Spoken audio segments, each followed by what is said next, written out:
Сайн байцгаана уу? Та бүхэнд манай дэлхийд алдартай арилжаачдыг танилцуулдаг булангийн маань энэ удаагийн дугаар хүрэхэд бэлэн боллоо.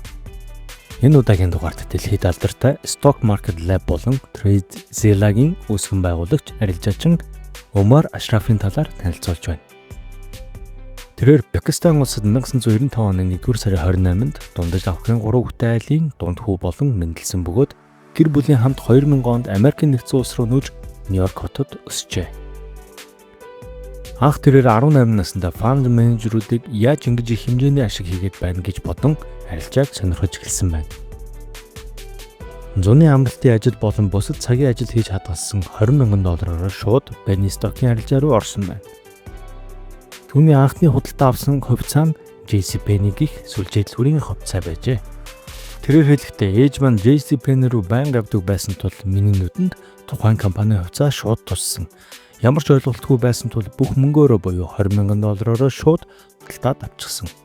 2 сар орчмын дараа харахад миний $20,000 $35,000 болчихсон байсан. Тухайн үед ийм амархан мөнгө олдог ажлыг яагаад бүх хүн хийж болдоггүй юм бол гэж бодож байсан гэжээ. Харин одоо бодоход маш муу арилжаа хийсэн байсан. Бүх мөнгөө ганцхан хувьцаанд оруулна гэдэг амиа хорлож байгаатай адил гэжээ. 2020 онд тэрээр хамгийн том арилжааны алдагдлуудаа хүлээж байсан байна. Тэрээр 2014 оноос хойш бүтэн цагийн арилжаачин болсон бөгөөд 2020 онд өөрийн цахим хуудсуудаараа арилжааныхаа оролт гаралт болон санаануудаа хуваалцдаг байсан бөгөөд тухайн үед ковид гарч бараг бүх арилжаанууд нь буруу явж эхэлсэн гин. Тэрээр ковидын үед $500,000 арилжаанд алдсан байна.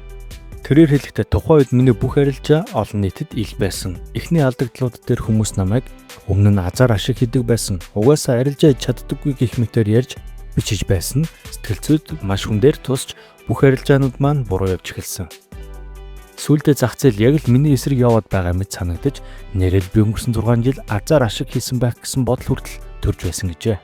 Тус алдагдaltaй байдлаасаа тэрээр арилжааны тэмдэглэлийн хүчээр гарч чадсан байна. Ийхүү арилжаачин хүнд арилжааны тэмдэглэл хөтлөх нь маш чухал гэдгийг ойлгож арилжааны тэмдэглэл хийх систем өөртөө зориулж хийсэн өнөөгийн TradeZilla гих арилжаачдын тэмдэглэл хөтлөж өөрийн арилжааны системийг бүтээгдэн тусалдаг сайтын эхлэл болсон байна. 2025 оны байдлаар нийт арилжаанаас олсон ашиг нь $15 сая хүрсэн байгаа бөгөөд 9 жилийн хугацаанд $20,000-ыг $15 сая бодгон өсөжээ. Мөн тэрээр өнөөгийн байдлаар сошиалд 800 гаруй мянган дагагчтай болж өөрийн арилжааны арга барил болон арилжааны сэтгэл зүйн талаар бусад арилжаа сонирхогч залууст хуваалцсан ажиллаж байна. За ингээд манай дэлхийд алдартай арилжаачдыг танилцуулдаг булангийн маань энэ удаагийн дугаар өндөрлөж байна. Та бүхэнд таалагдсан бол бусдаа хуваалцаарай.